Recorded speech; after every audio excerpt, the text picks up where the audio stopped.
Good afternoon. I am so excited to be here.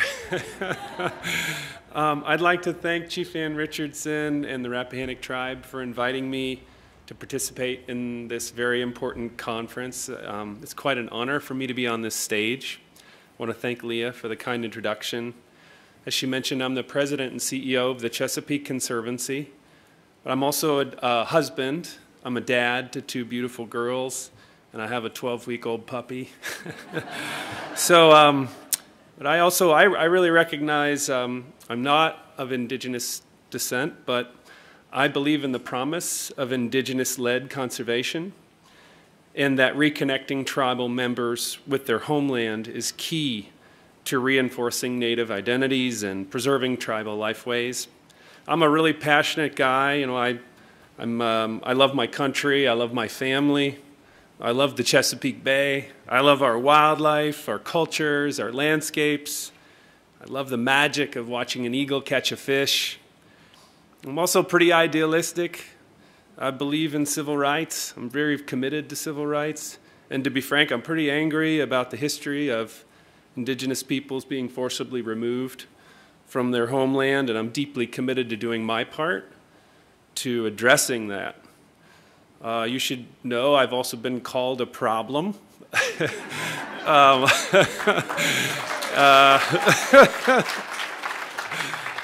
Maybe not to the people in this room, but that's okay. It is a badge of honor. That was my dear friend, Chief Adkins, that said that. But I really liked the Uruk constitutional directives, by the way. I thought they were really spot on.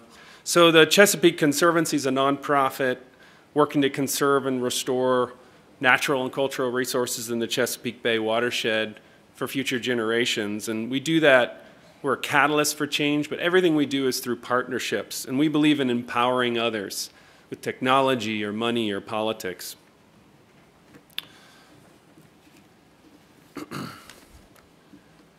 I wanted to acknowledge the Conservancy staff in the room. There's several: Matt, Allison, Joe, Reed. The work I do is supported by a whole crew of people, and I'm very grateful to them for their support and their leadership.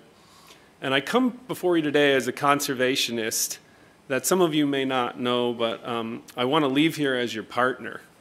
And hopefully I'll kind of come back to that at the end. I want to share my experiences working in conservation, particularly on our shared mission to reconnect tribes in Virginia with their ancestral landscapes. I believe we're at a special moment. And this slide shows you a bunch of cool cases across the country of land back. And the conference today is an undeniable, unmistakable proof that we have reached a new era in the environmental conservation movement. And the new era is not just about protecting resources for the environment or culture or history. It's not just about protecting nature and building resiliency. It's about an inclusive way of doing conservation, approaching conservation projects. It's about civil rights as much as it's about environment. And it's about promoting diverse leadership and empowering under-resourced and underrepresented communities. It's about collaboration. Unlike many of you, I suspect I'm not originally from the Chesapeake Bay region. I grew up in Boston, Massachusetts, or just outside of it, a town called Sudbury. And it's an ancestral landscape of the Nipmuc people, and they lived along the rivers and small lakes in central Massachusetts and still do. Of course, first contact with the colonists was 1620, and the tribes in the region were very welcoming.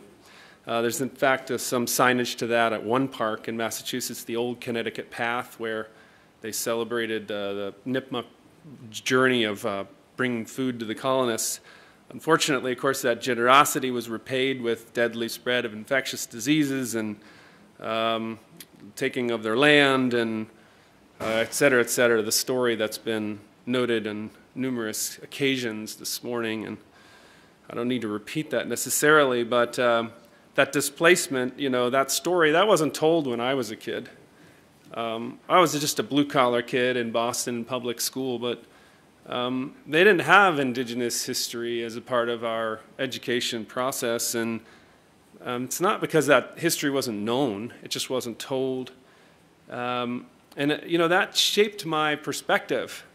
In where I grew up, most of the streets were named after English or European names. Very few of them were named after indigenous things or people or places. And this is just a simple but a powerful example because it's not inclusive. It's not comprehensive, and it was not complete, and it left me incomplete. You know, as I got into conservation in the Chesapeake, I didn't have much history. I did read Howard Zinn's The People's History of the United States, though, when I was a kid, which was pretty awesome. So my eyes were open. But, you know, it's been through my career in conservation that I've begun to learn and cherish the full history of our country and the many different peoples that are here and have been here and continue to be here. Of course, it was my love of nature and desire to protect nature that's given me a great sense of appreciation of the beauty of our country and our landscapes. And the fact is that much of our country's remaining natural landscapes are a lens for indigenous history and culture, at least from my perspective. When I was a kid, I was fascinated by the outdoors. I grew up in a broken home, so I spent a lot of time outside, and everything was better there. The love of nature inspired me to pursue a career in conservation, and I went to college and studied biology and ecology. And after I started my career, I went to Duke. I met this guy named Pat Noonan, who founded the Conservation Fund. He used to run the Nature Conservancy. He's a big luminary in conservation. And he was a great mentor. He loved the Chesapeake Bay, and we protected a bunch of land here, expanded some refuges together. And he had this dream of creating a trail in the Chesapeake Bay that followed Smith's routes of exploration, John Smith's routes of exploration, and really celebrated the history of the Chesapeake, including the indigenous history. Actually, Jerry Marr, the superintendent of the Chesapeake Trail, is here today. So it's really cool to see that trail has come to life. I put about 90,000 miles on my car, though, pursuing the establishment of that trail. So I really learned the Chesapeake Bay, and the Virginia tribes in particular were extremely welcoming. Several people in this room I count as mentors, including Chief Ann and Chief Adkins and many others. They were very welcoming and helped open my eyes to a lot of history and a lot of reality that I was blind to as a kid. And, you know, it's cool in the Chesapeake that our rivers, most of them, are named after the tribes that were here and are here. And I think you know, conservation gives people an opportunity to experience that lens. And the trail is a way to bring that history to life. I recognize that our identity is really grounded in where we're from. And I've lived in Annapolis, Maryland for 15 years, but I still consider myself a Bostonian, a Red Sox fan. It's really about where I grew up and identifying those places and those cultures as members of tribes whose ancestors lived in this region for thousands of years. You know this truth better than anybody. One's identity is really tied to the places on the ground. By conserving indigenous cultural landscapes and expanding tribal land ownership within landscapes, we can help maintain and grow that cultural identity. We need to protect those Virginia landscapes, especially in indigenous cultural landscapes, and we need to name them accordingly. We need to tell that history up front. The sovereign nations of Virginia deserve to experience and enjoy the benefits of their land and their ancestors. I want to make sure I mentioned that and expressed my opinion on that.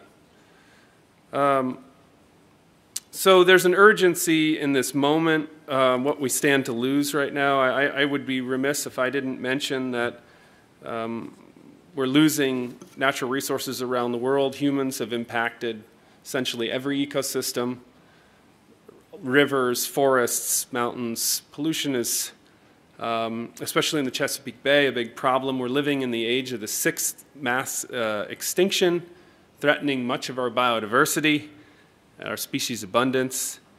It's the diversity of life, of course, diversity of life that's so ultimately fascinating and beautiful about this place where we live. Think about the monarch butterfly, for example. It was just listed in the International Union as concerns nature as endangered. The population has decreased by 70%. I mean, when I was a kid, monarch butterflies, the color of the monarch butterfly, like, fueled my imagination. And it pains me that my girls don't get to see that as often as I did. Although I did plant a bunch of milkweed in my yard to bring them around. But somehow they survived, you know, and every insect, fish, bird, reptile, these things fill a niche and they survive and they carry forward, and those things are sacred. But we stand to lose a substantial portion of the Earth's biodiversity. So as much as 1 million species out of a total of 8 million in the coming decades, and that scares me. So if we don't protect a significant share of the Earth and our natural landscapes, we'll lose the diversity of life. We risk all this. So this is a very urgent conservation matter here. I'm excited. I wanted to mention that where I grew up, this tribe, the Nipmuc, they're a state-recognized tribe, but they were able to acquire a piece of property. And so this idea of this movement of indigenous land ownership, indigenous-led conservation, it's happening all over the country. Just including right where I grew up. It's a powerful movement gaining momentum, and fortunately it's happening in the Chesapeake Bay watershed too. I'd like to move the discussion to the example of Fones Cliffs, the conservation effort on the Rappahannock River with the Rappahannock tribe. I choose this because there's so many partners involved. It was incredibly extensive, and the partnerships have been key to the success. Of course, the story of protecting Fones Cliffs starts with the Rappahannock tribe and Chief Ann's leadership. This effort has also involved numerous nonprofit organizations, government agencies, politicians, philanthropic donors, and many, many other partners. And I want to detail some of these pieces of the puzzle and how they came together in order to protect a really important place. I also think this is an important effort or example because it's been part of this whole Chesapeake Bay conservation movement, and it's focused on the Rappahannock tribe. And I believe the success at Fones Cliffs is a clear roadmap for the potential of the sovereign nations of Virginia to pursue additional conservation and land ownership opportunities. So many of you are familiar with Fones Cliffs, but for those who are not, I wanted to give you a little bit of background. I'll start, of course, with the Chesapeake Bay. It's a beautiful place. It's got a lot of rivers and creeks. It's surprisingly bountiful with fish, wildlife, and cool landscapes. But Fones Cliffs is actually pretty unique in that it's about 4 miles of cliffs along the Rappahannock River, and they go up 100 feet or more. And they're speckled with white diatomite, which is a fossilized, single-celled aquatic algae. And when the sun hits the cliffs, they really shine. And this section of the Rappahannock is also unique. The river goes from 1 mile wide to 1/2 mile wide. And so the eagles sit up on the cliffs, and it's like shooting fish in a barrel, getting the fish down there. So there's a lot of eagles. And you can see actually hundreds of them along the river. Where else does something like that happen? It's just like this configuration. The eagles come up from Florida, down from Canada, and then there's resident population. It's just this really cool place. The cliffs are also historically really significant. Many of you know the first colonial settlement at Jamestown. John Smith sailed a crew of people up the Chesapeake Bay on 2 separate journeys in the summer of 1608. And they sailed miles through the bay up the major rivers, the Patuxent, Potomac, Nanticoke, Rappahannock. And through that journey, they encountered indigenous people at every turn. It was during the second journey in August where the crew sailed up the Rappahannock River, and John Smith recounts their boat being ambushed by members of the tribe from the very cliffs in that picture. Of course, they were defending their land. It's an understatement to say that the legacy of Smith and Jamestown is complicated. the weight and attention of historians in our country have given to European explorers and colonists, and the way those stories are told are imbalanced, flat out ignore contributions from indigenous people, at least historically. Still, Smith's journey is a significant moment in the establishment of this nation. We go to the United States. Fones Cliffs and the Rappahannock people were an integral part of this moment. A third aspect of this, which is most pertinent in today's discussion, is the cultural significance of the cliffs. The cliffs and the surrounding landscape have been occupied by the Rappahannock people for thousands of years. Their connection to the lands, the river, the natural areas is extensive. Just as the tribes have persisted through centuries of displacement, discrimination, anti-indigenous acts and policies, the persistence of the Rappahannock people make this effort most compelling. I've always found that fact most compelling. The natural, historical, and cultural significance of these lands has helped to bring together many of the different stakeholders at Fones Cliffs. The last dynamic I want to mention is the threat to Fones Cliffs of development. So we're still fighting today to prevent the development of those cliffs or portions of them. And I'd like to talk about how this partnership and the conservation of the cliffs unfolded over time. And I want to use this as an example of the strengths of partnerships to accomplish your objectives. I want to say that the Conservancy in this role has been an assist. I've told my staff, our donors, our partners, Chief Ann's the boss. And taking that approach to a conservation project is maybe a little different, but it worked really well. So it's a kind of a different approach to conservation maybe than historically. I wanted to give just a little bit of history of the cliffs too. And when Smith came up here in 1607, he drew this map. It wasn't long after that the English began to illegally settle the Rappahannock lands. That was by the 1640s. By 1651, the tribe had sold a piece of land to the English, which they never paid for. By the 1660s, the English started to forcibly remove and displace the Rappahannock people, including 3 towns on the cliffs, which were heavily populated at the time. Of course, that coincides with the displacement and forced migration of indigenous people throughout the country. Following 3 centuries were defined by further displacement, discrimination, and refusal by the U.S. government and Virginia state government to recognize the tribe. And as you all know, it wasn't until 1983 that Virginia recognized 8 Native American tribes.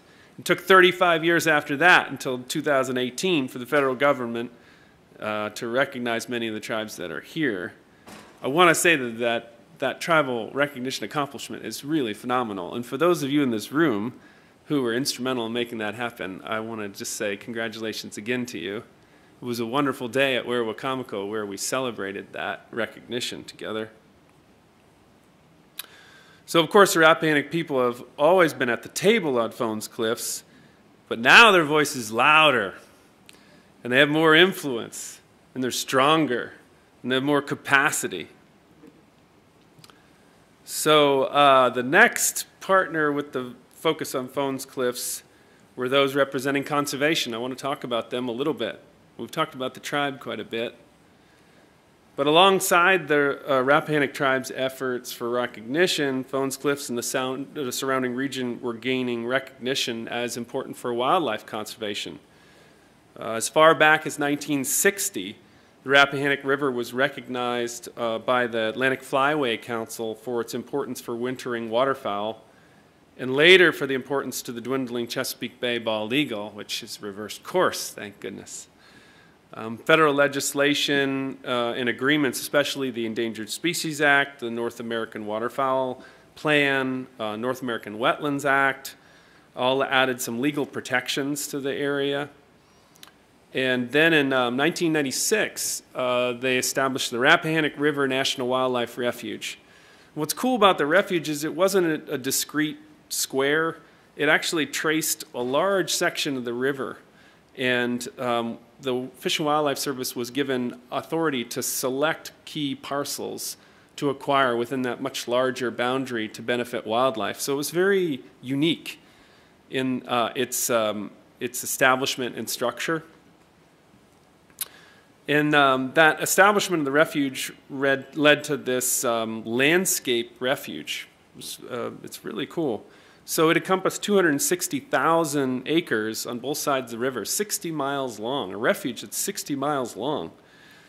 So the significance of the refuge is, of course, that there's a federal interest in Fones Cliffs and the river from a landscape perspective.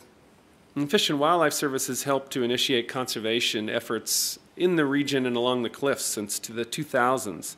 At that time, my colleague and friend, Joe McCauley, who's here today, was serving as manager of the refuge. Fortunately, he works for the Chesapeake Conservancy now.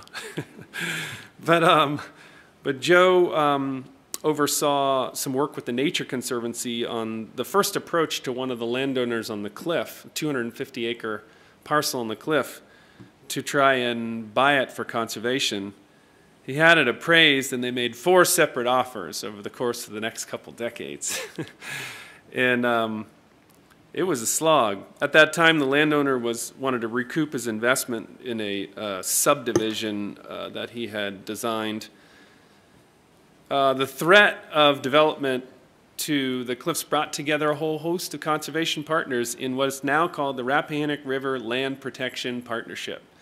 That brings together the Fish and Wildlife Service, the tribe, the Conservation Fund, Trust for Public Land, Nature Conservancy, Northern Neck Land Conservancy, Virginia Outdoors Foundation, Chesapeake Conservancy, and lots of others, including the Friends of the Rappahannock and Ducks Unlimited. That's a pretty powerful group of people that are supporting conservation along that stretch of the river. My mentor told me at one point, if you really want to have a big impact in conservation, leverage other people's time and other people's money. Here's a great opportunity to leverage some other people's time and other people's money. So there's a picture of Joe and Chief Ann, and there's an outline of the refuge, and you can see the watershed boundary for the Rappahannock is in yellow. The red area is the refuge boundary. And this is a list, of course, of some of those partners. It's sort of unusual for so many conservation partners to come together and cooperate on a project like this. And given you have national land trusts, regional land trusts, and they sometimes compete or are working on various projects that aren't always on the same trajectory. But this partnership over the last 25 years is defined by collaboration and mutual respect. And they adhere to a common goal, which is to protect the resource. And so it's not really about who gets the credit, it's about getting the job done. And finally, the Fish and Wildlife Service and the Park Service have been really big partners here. So is the DOD. Believe it or not, the Department of Defense, through their REPI program, has funded more land conservation in the refuge than the Fish and Wildlife Service has. So there's some really unique partners and funding sources to get this kind of work done. Before we go any further on the timeline, I wanted to take a moment to talk through the aspects of the partnerships that I've found to be the most important. And partnerships form because different stakeholders identify a common goal. And there's a realization that individually that goal can't be achieved, but collectively it's possible. And there's also recognition in conservation, the big dogs can't do it by themselves anymore. And so it takes all of us to accomplish big goals.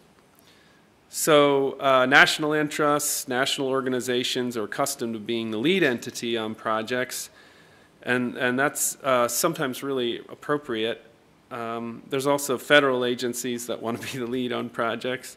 But there are smaller organizations like ours that are very ambitious and sometimes want to be the lead on projects.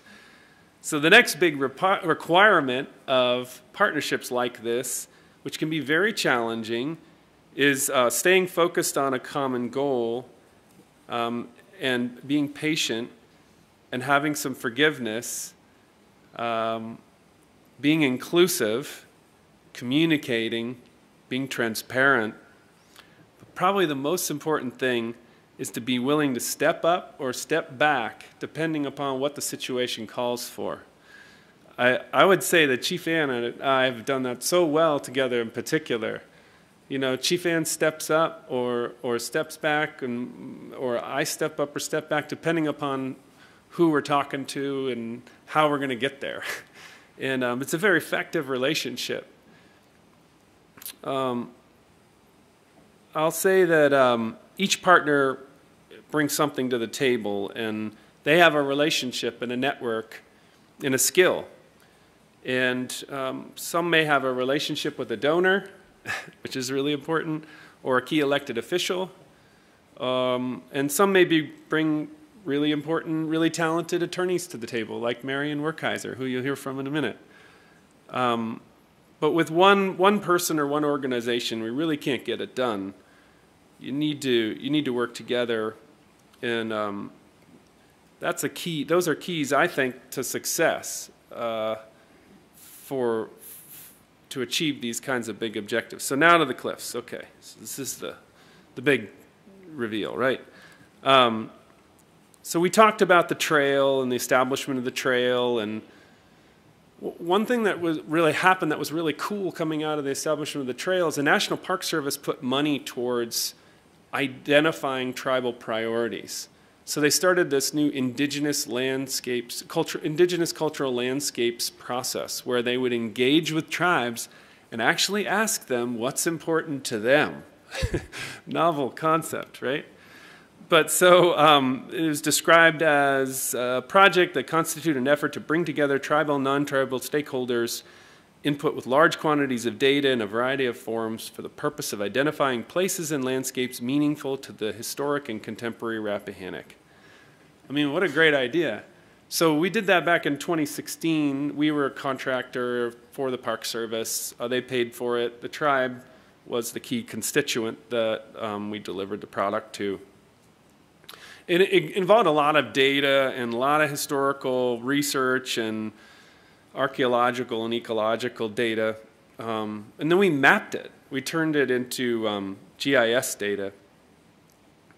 And the tribe played a really big role in this study. So another thing that happened was in 2017, we really wanted the tribe to own a piece of the cliffs. We didn't have any money at that time because nobody would give us any. We sure as hell asked. But we really wanted the tribe to own just a little bit. You know, we thought just a toehold, then we could get going. And so Joe and I called it the acre from hell because it was really hard to get. But John Warner and his family gave us some money, and we bought this acre of land, and we did a ceremonial donation of a chunk of the cliffs, and we actually gave the 1 acre to the tribe that gave some standing. It may not sound that significant, but it actually was a big turning point. And, you know, I think that was a very significant moment. Symbols matter in movements.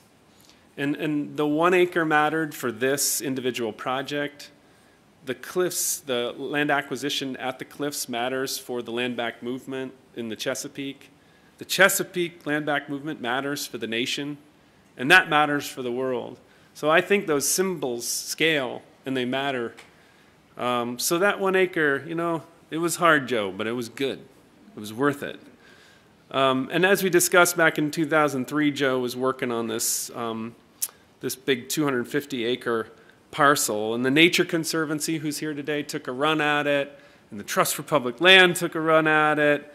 They appraised it, they made an offer, the guy wouldn't take it, and then at the same time, 1,000 acres to the north, the portion of the purple portion on the map there, that was sold to Virginia True, a private development company, and they had this awful idea to create a luxury golf resort with a huge hotel on top of the cliffs and all these houses.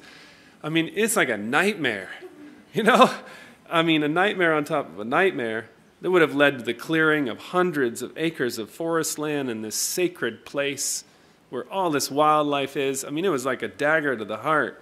And in fact, the company did clear 13 acres of land illegally along the cliffs, which caused a part of it to collapse into the river, which was heartbreaking.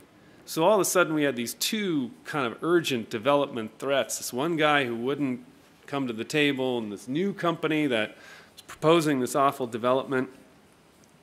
But then we had, like, the conservation community really dove into this. The Chesapeake Bay Foundation, who has a team of lawyers, a different skill set than maybe a land conservation group, they dove in, and they got the Department of Environmental Protection involved, and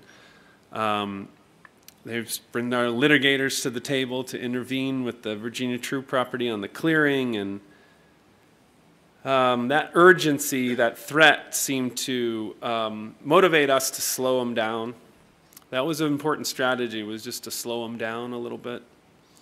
And then the Friends of the Rappahannock played this key role of advocacy in the local community. They're a local organization. They have a really unique role because they're advocates for the river. They have strong local political ties, and they have a whole bunch of members locally. And so they were able to influence people like Rob Whitman and key decision makers to kind of get on our side. Another major feather in our cap and milestone was that Chief Ann had this kind of, she has this way, and she had a breakthrough with one of the landowners, one of the 250-acre guy, and she won him over, and he was willing to sell for conservation to the Conservation Fund, which is another land conservation actor. And the U.S. Fish and Wildlife Service wound up buying the red portion in the middle. Now that was the development access road to the big idea of development to the north. So that was one of the first domino, if you will, or second domino after the 1 acre to fall. At the same time, the Chesapeake Conservancy was working to secure private funding to purchase a third area for Fones Cliffs in the south, which was owned by a lumber company. The lumber company, again, Chief Ann kind of came to the rescue here, was only willing to sell if the tribe were to own it.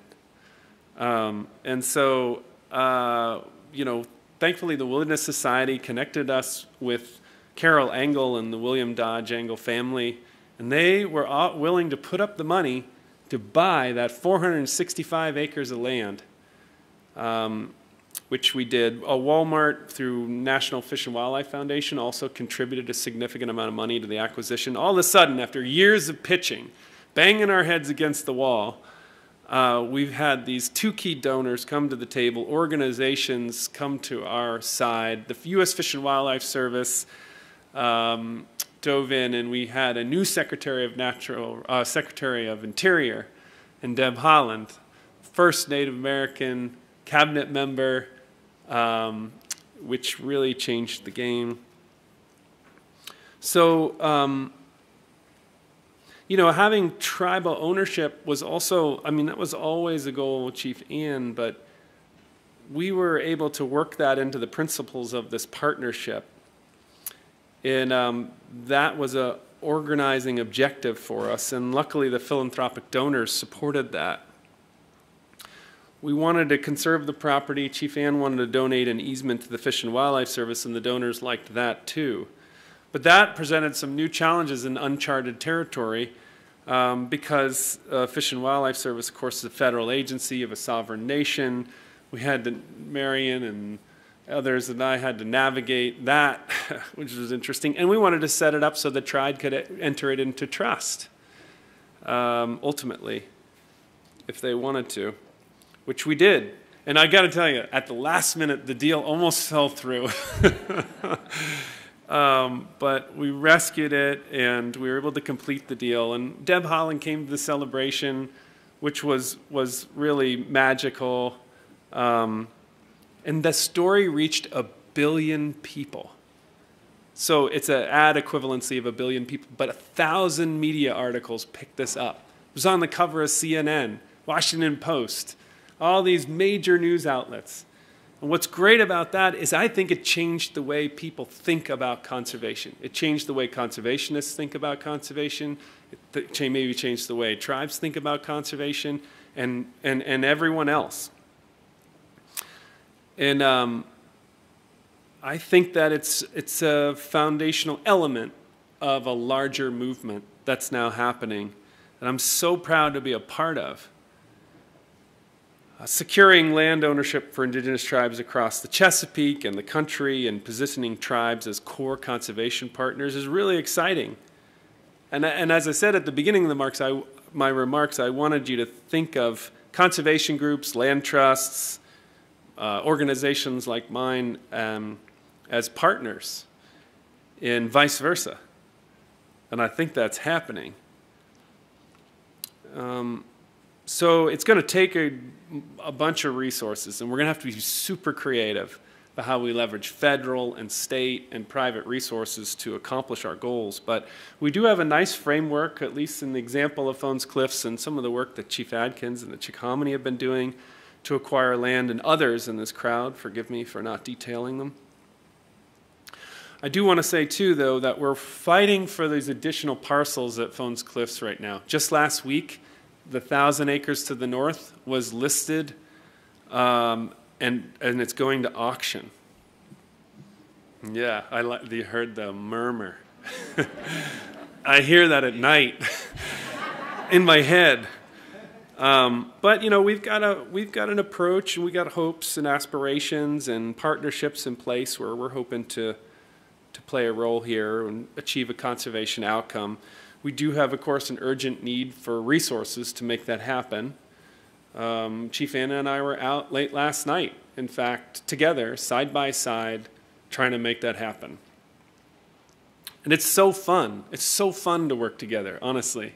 It's not only rewarding and spiritually rewarding and important for the tribe and for nature and for the country, but it's also fun. I think what we're doing here also, there's Alexa talked to you earlier, and Leah's here. They've got a really great vision for a whole East Coast Indigenous Landscapes partnership.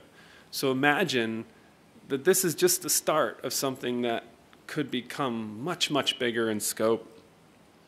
So I'll finish by saying, you know, leveraging our unique skills and resources and partnerships and other people's time and other people's money, we can come together and achieve our shared vision and goals. By having mutual respect, in practicing inclusive conservation, by knowing when to lead and when to follow, we can do this. We can do it for the benefit of your nations and future generations, and for the benefit of our beautiful planet. So that's what I've had to bring to you. Hopefully you learned a few things. I'm more than willing to answer like a question or two if there's any time, but or you can grab me in the hall. But it was a great honor to share this wonderful story with you, and I'm so proud to have been a part of it.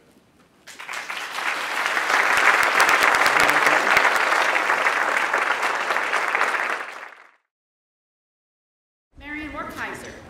Marion Werkheiser, oh my God, a woman who really needs no introduction, but she is, with her husband, co-owner of Cultural Heritage Partners and this whole group of amazing employees that they have collected.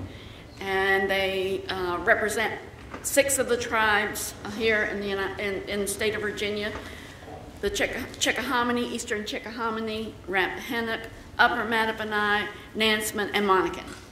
So without further ado, she has worked tirelessly for us, and her and Greg both are like the Energizer bunnies. I worry about them, really I do, because they are relentless to help the tribes get what they need here, and we so much appreciate them. Give them a hand.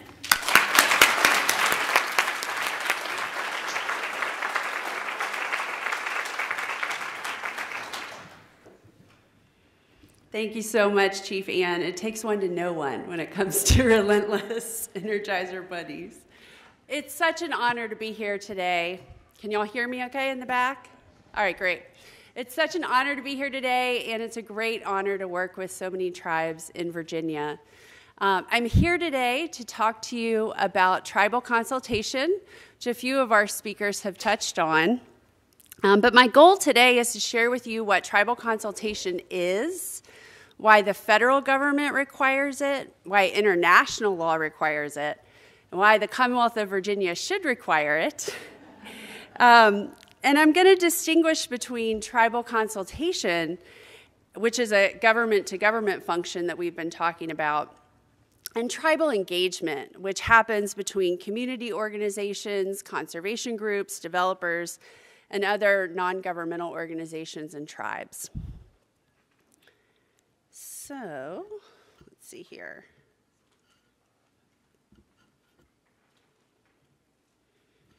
All right, so when we say government to government, what does that really mean? To recap, the U.S. Constitution recognizes tribes as sovereign, along with states, the federal government, and foreign countries. While many folks in Virginia are used to treating tribes as nonprofit organizations with members, they are not. They are governments with citizens. Federally recognized tribes in Virginia are sovereign governments, and their chiefs should be treated like governors of states or the head of a foreign country. So what is consultation? How many of you in here have participated in a consultation with tribes? We have a few. Oh, good. We have a good number of you. You've probably participated in consultations as state regulators, conservation organizations, advocating for a particular outcome, or as tribal representatives. Consultation is defined by the courts as the process of seeking, discussing, considering the viewpoints of other participants, and where feasible, seeking agreement with them. The goal of seeking agreement is super important here because we're not just talking about things to talk about them. What we're trying to do is achieve consensus about an outcome. It's also a two-way street. So it's not a discussion. Consultation is not a listening session. It's a formal, two-way government-to-government dialogue between official tribal representatives and federal agencies to discuss proposals before the agency makes a decision on that proposal. If you've already made a decision and are talking with tribes to just inform them of the decision, that's not consultation.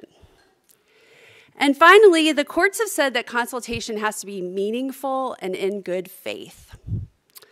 A letter mailed to a tribal office informing them of your project is not consultation. That's not meaningful. And seeking tribal input when your project design is already a foregone conclusion is not good faith consultation. So why do federal agencies have this responsibility to consult with tribal nations?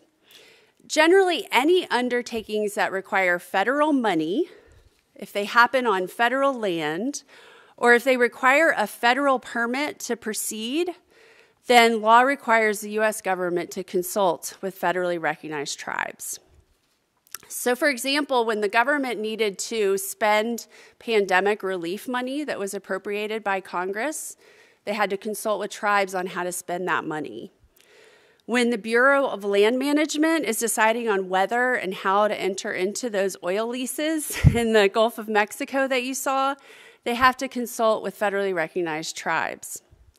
And when the Federal Energy Regulatory Commission is considering permitting an interstate gas pipeline, like the Mountain Valley Pipeline here, they have to consult with tribes. The federally recognized tribes in Virginia receive literally thousands of requests from the federal government every year to consult. And each tribe has to consider how to prioritize those requests, which concerns they have rise to the level of needing to consult, and how they can use their very limited staff resources to participate in these projects. The federal government does not fund positions in tribal governments to participate in consultations. So each tribe has to leverage their very limited capacity. Government officials from the federal agencies are being paid for their time to participate in these meetings. Tribal representatives most likely are not. They're doing it as a volunteer. As a result, tribes end up consulting on a very small percentage of those thousands of requests that come in each year. Congress and the president have directed the government to consult with tribes pursuant to all of the laws and orders that I have listed here, And there are more orders coming out all the time. We just heard about some this week that will require tribal consultation. But just because the federal government has to consult with tribes does not mean that they do it very well. In fact, as someone who has sued the federal government to compel them to consult with tribes, I can attest that they frequently fail in these obligations. In fact, the government's own accountability office in 2019 found that agencies have a very long way to go to achieve meaningful consultation with tribes. The GAO found that consultation often happens way too late in the process, when a project is already planned and ready to go, and when tribal input cannot affect the outcome, and therefore the consultation is not meaningful. They also found that agencies fail to meaningfully consider tribal input and to report back to tribes about the outcomes of the consultation. It is incredibly frustrating for tribes to spend hours in meetings with government officials about a project, days refining written comments, and then never hear back from that agency about what happened, whether their input was used at all, and how the tribe's concerns were addressed, if they were. It's just like a black box sometimes.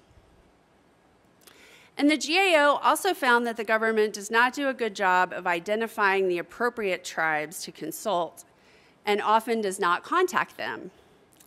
This means that tribes are left out of the process and they may find out very late or never about proposals that could affect their interests. So while this damning report that the government issued about its own shortcomings, the report suggested ways for the government to improve. And we really have seen the Biden administration work hard on making tribal consultation more meaningful. In the first week of his presidency, President Biden issued a memorandum on tribal consultation and strengthening nation-to-nation relationships. And that was followed by action that we just heard about to include traditional ecological knowledge in federal decision-making. We've also seen the government seek to improve consultation on treaty rights, sacred sites, and to provide for new models of co-management. So things are definitely getting better on the federal front. So now that we've talked about federal obligations, I want to talk a little bit about international law. Stay with me here, I'll be quick. So we heard a little bit this morning about the UN Declaration on the Rights of Indigenous People, or we refer to it as UNDRIP. The UN Declaration explains that Indigenous people, among other things, have the right to free, prior, and informed consent over actions that will affect them. We often say FPIC, for prior and informed consent. It's a term for those in the know. You may have heard about FPIC in other contexts like medical research. So if you want, for example, to participate in like COVID vaccine research as a research subject, the researchers are required to get your free, prior, and informed consent for that study, because we want to make sure that people know what they're getting into and the risks that they're assuming when they take part in those kinds of studies. So FPIC sounds good, but what does it mean? The free part means that consent is given voluntarily and without coercion. So you can't like strong-arm people or blackmail them to give you an approval. Consent has to be given in a prior way, which means sufficiently in advance of any authorization or commencement of activities. So you can't reach out to a tribe after there's a done deal and there's not sufficient time to provide any input. The informed piece of this is pretty interesting because it involves the nature of the engagement and the kinds of information that have to be provided prior to seeking consent. So simply put, you have to give enough information that tribes can understand what's being proposed and how that proposal will affect them. So to truly have informed consent, Developers will often fund experts to work with tribes to help validate and interpret technical reports related to a project. A good example would be there's a lot of offshore wind projects that are going on off the East Coast right now. That's a new industry, and a lot of tribes have concerns about submerged archaeological resources. So in working on one of these projects, my office received 12 3-inch 3-ring binders that were delivered from the consultant in the federal agency. And these were like charts of sonar, like graphs.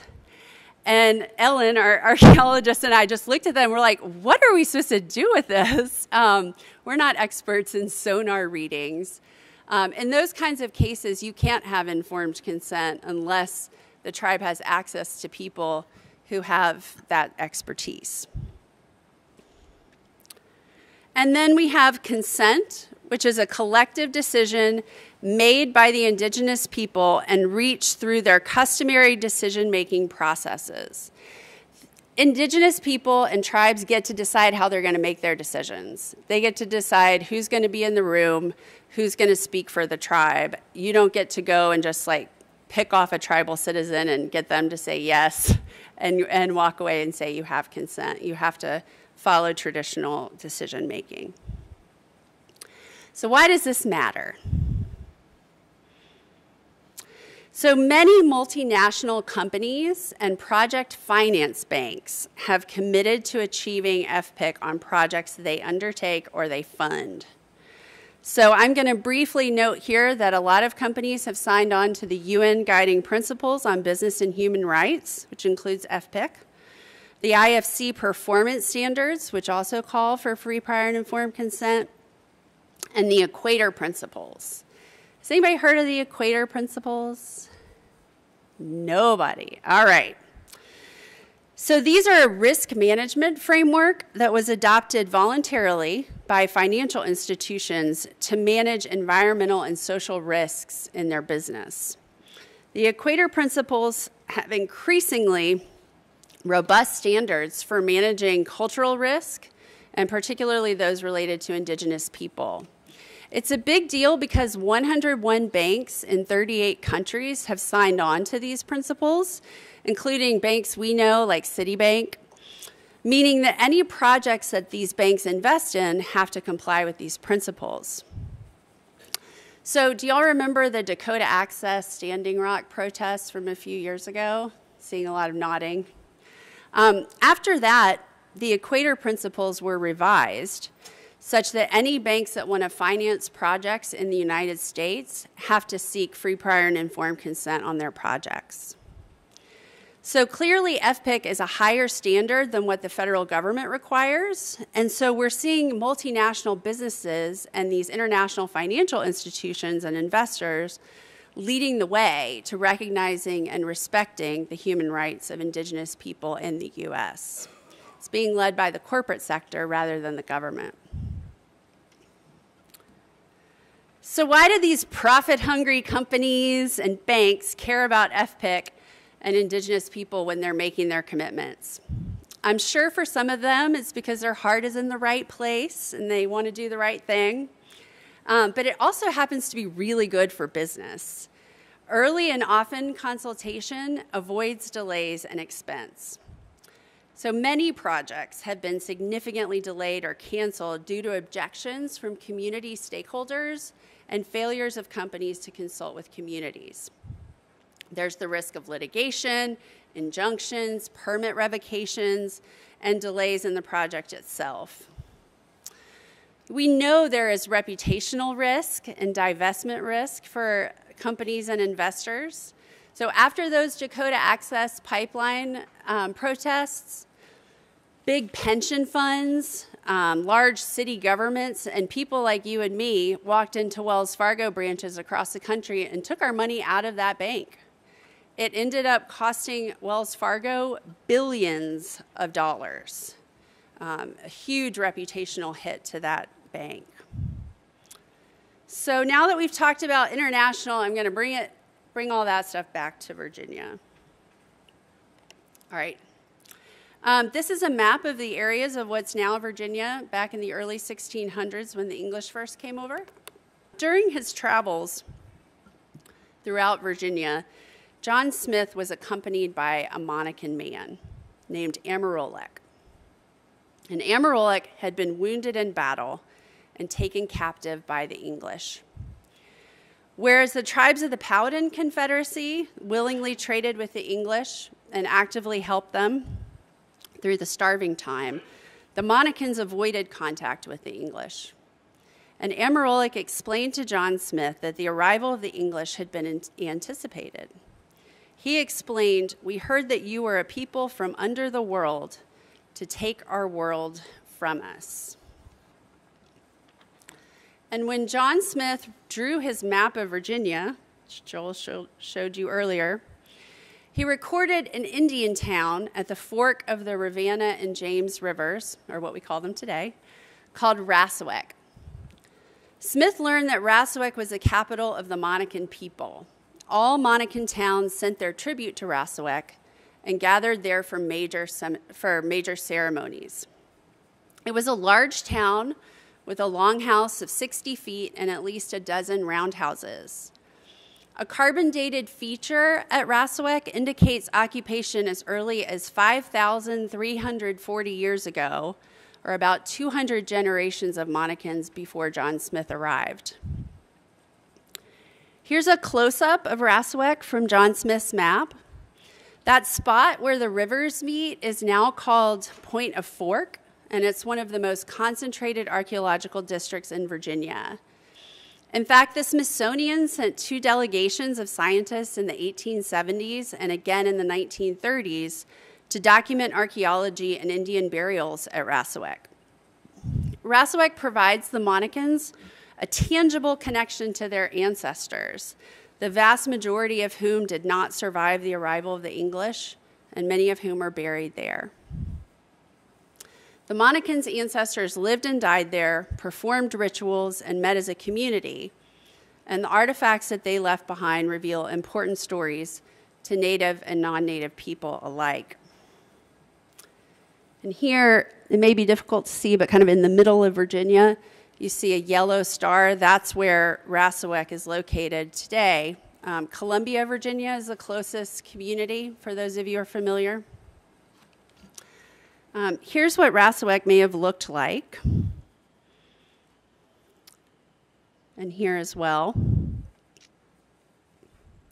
And here's an aerial shot today of where Rassawek is located, where those rivers come together. So despite repeated warnings about the importance of Rassawek from historians, tribal leaders, and concerned citizens, the James River Water Authority came up with plans to destroy the nation's pre-colonial capital and their burial grounds to build a water pumping facility. They wanted to pull water out of the James River, pump it into a pipeline, and send it to a water treatment plant across the river. The Virginia Department of Environmental Quality issued a permit for this plan, years before the Monacan Indian Nation was federally recognized. DEQ never reached out to the tribe and didn't take the tribe's views into account when they issued that permit. Of course, the Monacans were deeply troubled that the Water Authority would disturb their ancestors' resting places at Rassawek, and that the authority had already also obtained anticipatory burial permits from the state. When Indian burials are dug up by contractors, they're returned to the nation, if at all, in cardboard boxes.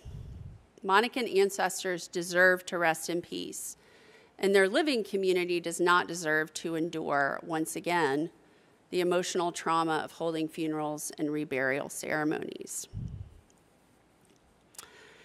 After federal recognition, the U.S. Army Corps of Engineers was required by law to consult with the tribe. The tribe finally got in the room with the Corps and was able to argue that the Corps had to require the Water Authority to explore alternative locations that would not destroy this important cultural heritage or disturb their ancestors. As a result of this process, the Army Corps required the Water Authority to submit new studies. And those new studies showed there were more than a dozen viable alternative locations to the location at Rassawick that would still meet the community's need for water. The Water Authority's only explanation for choosing Rassawick was that this location would save money over alternatives that did not erase replaceable Indian history. In addition, the Commonwealth started to listen to the tribe's concerns. Here are tribal members meeting with Governor Northam, and the state decided to require approval from the Monacans for any plans that would authorize removing the burials of their ancestors.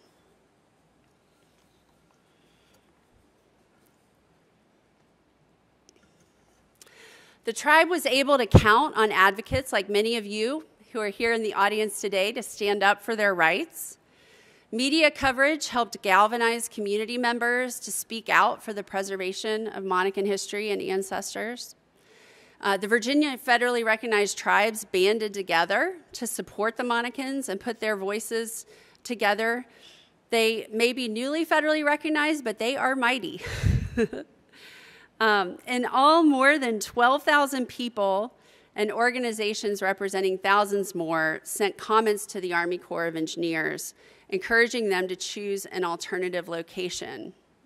Many of those commenters are represented here in this room, and I want to thank each and every one of you.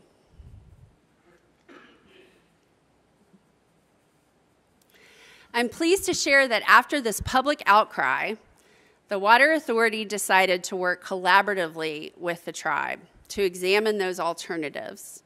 And earlier this year, they decided to move their pump station to a location that will not endanger tribal ancestors and that will still deliver much needed water to the community.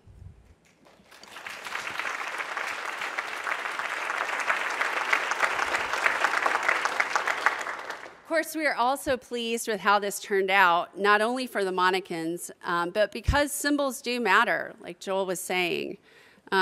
Chief Branham told me throughout this fight that if we can't save Rassawick, no place in Virginia is safe for tribal history. And of course, now the nation is shifting its focus to long-term conservation of this incredibly important place. But after the win in Rassawick, we couldn't help thinking about how far this project got down the line. I mean, many years of planning, millions of dollars were spent on this location that everyone should have known was unworkable from the beginning.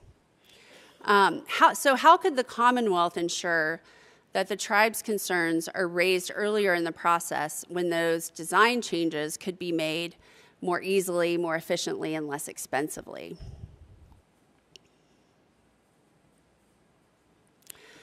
So Governor Northam decided to work with the tribes to create a process for state agencies to consult with federally recognized tribal nations in a way similar to how the federal government does it. His Executive Order 82 requires the state to consult with tribal nations on environmental and historic reviews for state permits that could affect their environmental, historic, or cultural resources. The order lists specific permitting types for which the state has to notify tribes and request their input. And the state agencies themselves worked with the governor's office to identify those permitting types. Those are the ones that tribes will have the most interest in.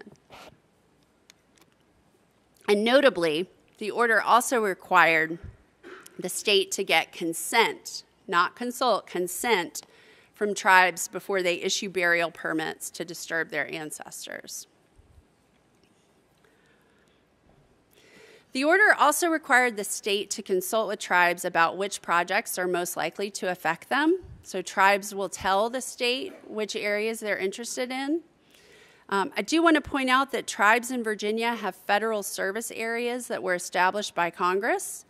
And these are the areas that are of the most concern to the tribes. And you can see here, a lot of them overlap. But we are thrilled that this executive order received so much support. In fact, it received support not only from Democratic leaders, but also from Republican ones. So I was going to share with you a couple of quotes from some of our Republican leaders. Congressman Rob Whitman explained that, quote, "The tribes are important partners for economic development in the Commonwealth. They're bringing medical clinics, broadband, and job opportunities. This order reflects that partnership by recognizing their voices in projects that impact them." And former Governor George Allen shared, quote, "Tribal sovereignty is not a partisan issue, and I am glad to see Governor Northam building on the record we established during my administration to begin redressing the wrongs that Virginia has perpetrated against the tribes."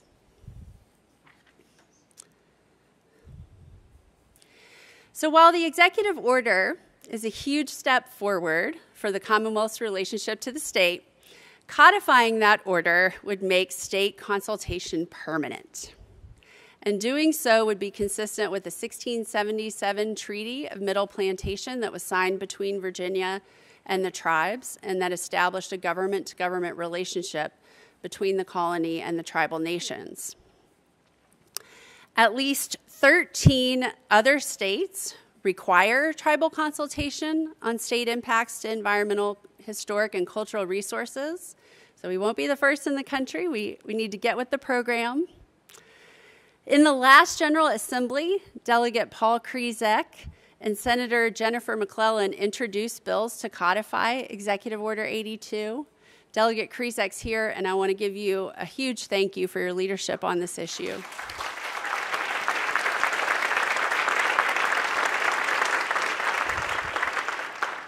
These bills garnered bipartisan support. In fact, the bills passed unanimously in the state Senate. In the House, the bill was carried over to the next session. So that means that it's going to come up again this year in the House, and we all need to be ready to advocate for it. We would love your support in getting this bill passed. So I'm sure that many of you in the room are thinking, but I don't work for a state or federal agency, Marion. What does this mean for me? If you work for a conservation nonprofit or a company, this still really matters for you, because the principles of tribal consultation and the human rights and business benefits that we talked about also apply to NGOs and companies. When NGOs or businesses seek tribal input, we talk about that instead of tribal consultation as tribal engagement. Because remember, consultation is a government-to-government function.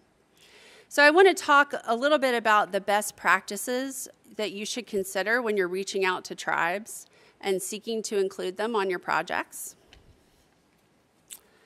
The first one we've discussed, you've got to identify tribes with a potential interest early. And I get a lot of questions like, how do I know which tribes might have an interest in my project? The State Historic Preservation Office is a good resource for you. Also, we have 7 federally recognized tribes in Virginia. Notify them all. Go big, and let the tribes themselves decide if they have an interest.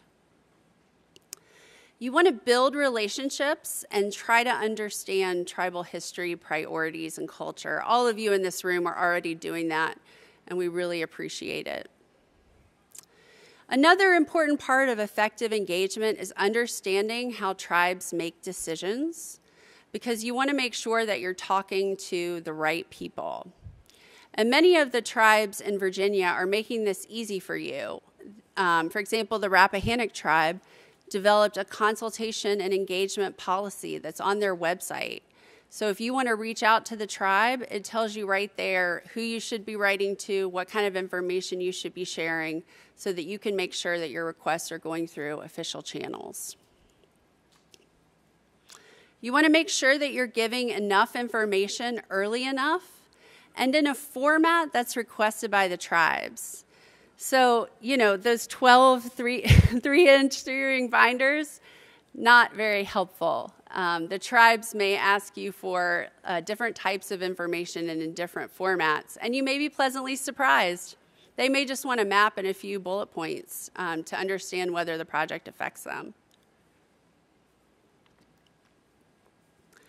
Another point that I think is really important, I said before that there's no funding from the federal government for positions that are dedicated just to consultation.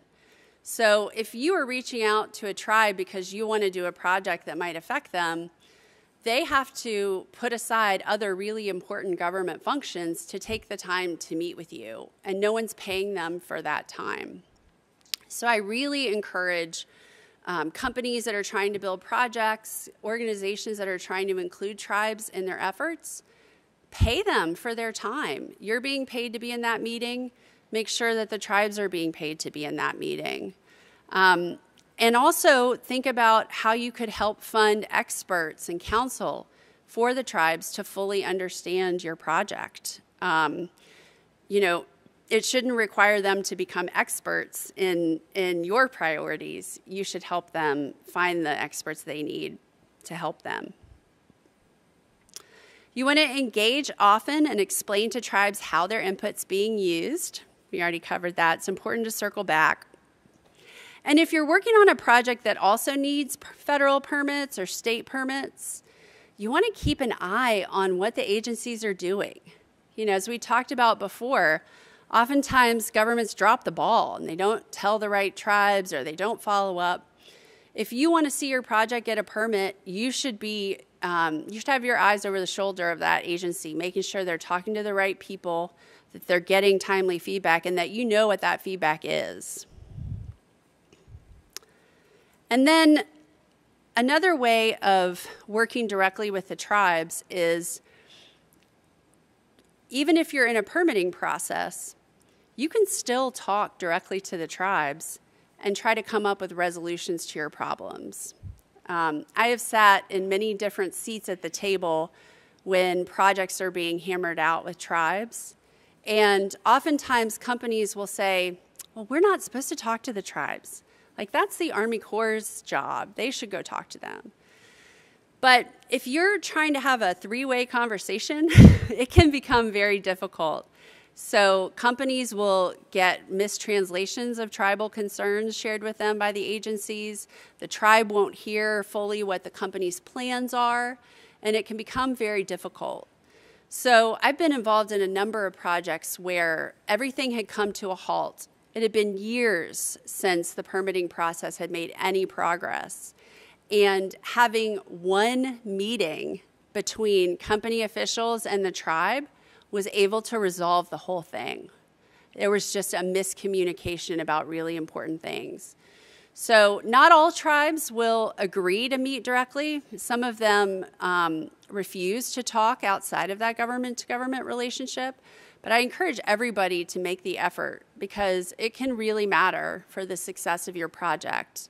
And if you come up with a resolution to your concerns together, and then you take it to the agency, I guarantee that agency is going to thank you. They're going to be so happy that you worked it out and they didn't have to. So that's a really important thing. And then finally, you want to sustain that relationship over time. It doesn't end when permits are granted or approvals given. I'm sure some of you have seen the controversies around Line 5 and Line 3 up in the Great Lakes. You've got situations there where companies just kind of got their permits and stopped talking to the tribes, and when it came time for reauthorization, the tribes did not want to see it, and now those projects are really in jeopardy. So you want to make sure that you're keeping in touch, and as tribal leadership changes, as leadership at your company and your organization change, you're refreshing those relationships on an ongoing basis.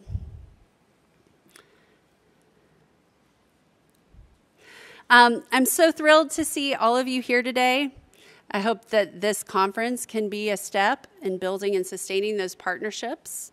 And I would love to talk to you more. So if anybody has questions, we actually have some time. So let me know what you're thinking.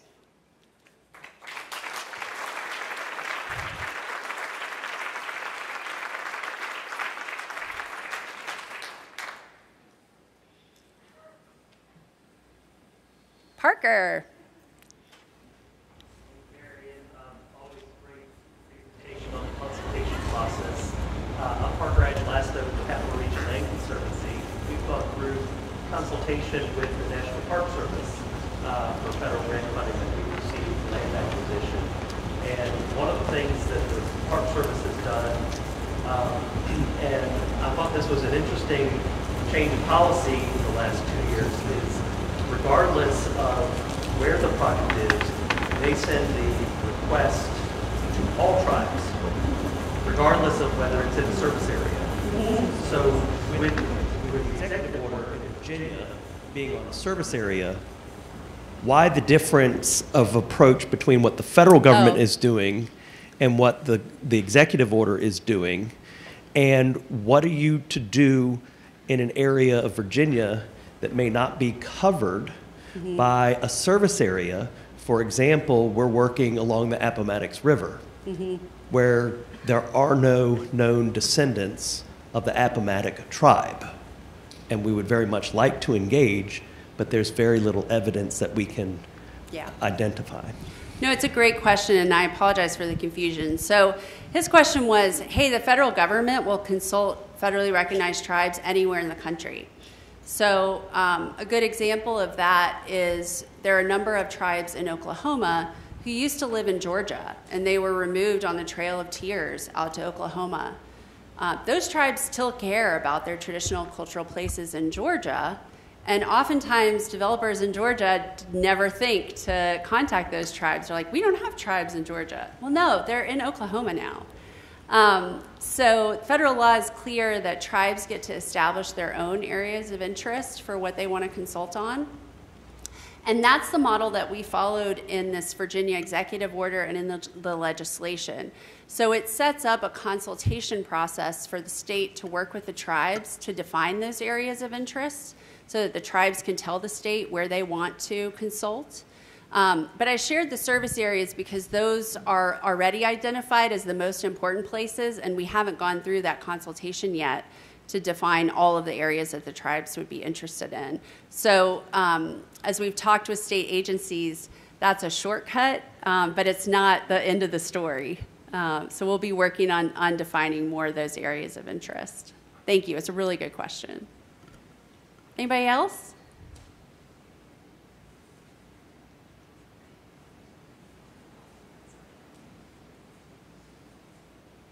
Greg.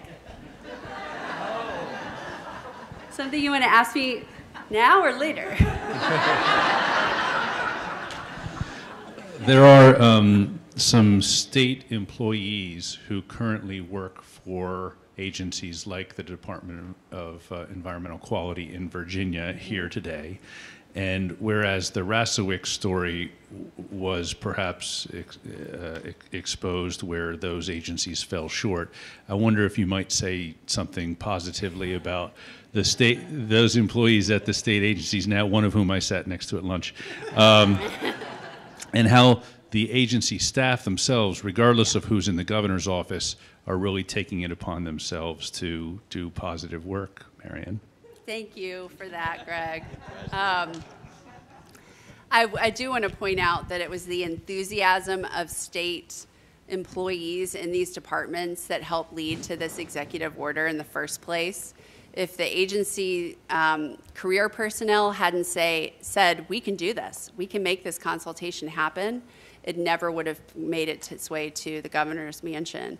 So I'm extraordinarily grateful to staff at DEQ and the other state agencies, including the State Office of Historic Preservation that was really instrumental in getting this approved. Since the executive order came out, we've been working in particular with the Office of Environmental Justice at DEQ to establish procedures for like, how do you make this consultation process real? We're still working on those. They have met headwinds with the new administration, but that's certainly not the fault of the career staff there who believe that this is the right thing to do. So I'm very grateful to them and appreciate their ongoing support in this effort to get these rules codified so that it's not at the whim of any future governor how much effort is put into tribal consultation. Anybody else? No? Thank you all very much, and appreciate you reaching out if you've got more questions.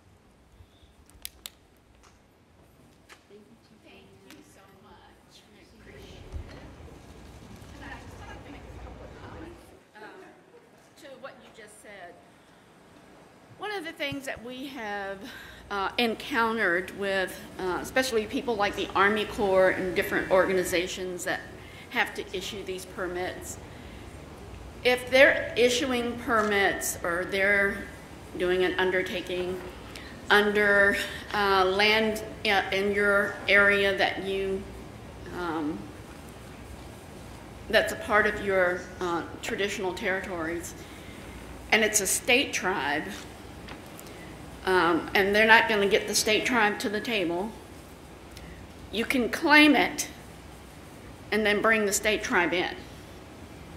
And I'm doing that with some work with the Patawomac up in their traditional territory to be able to empower them to be able to consult on a very, very, very important area for them. And so these sacred places have to be protected, and we don't really care what tribe it is if we can do anything to help them.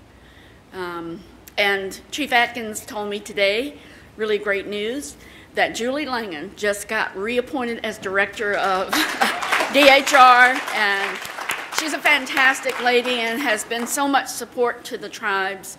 I'm really glad to hear that she is back in the saddle again, and this administration as well. So I don't know that they could have replaced her, but I'm glad she's back there again.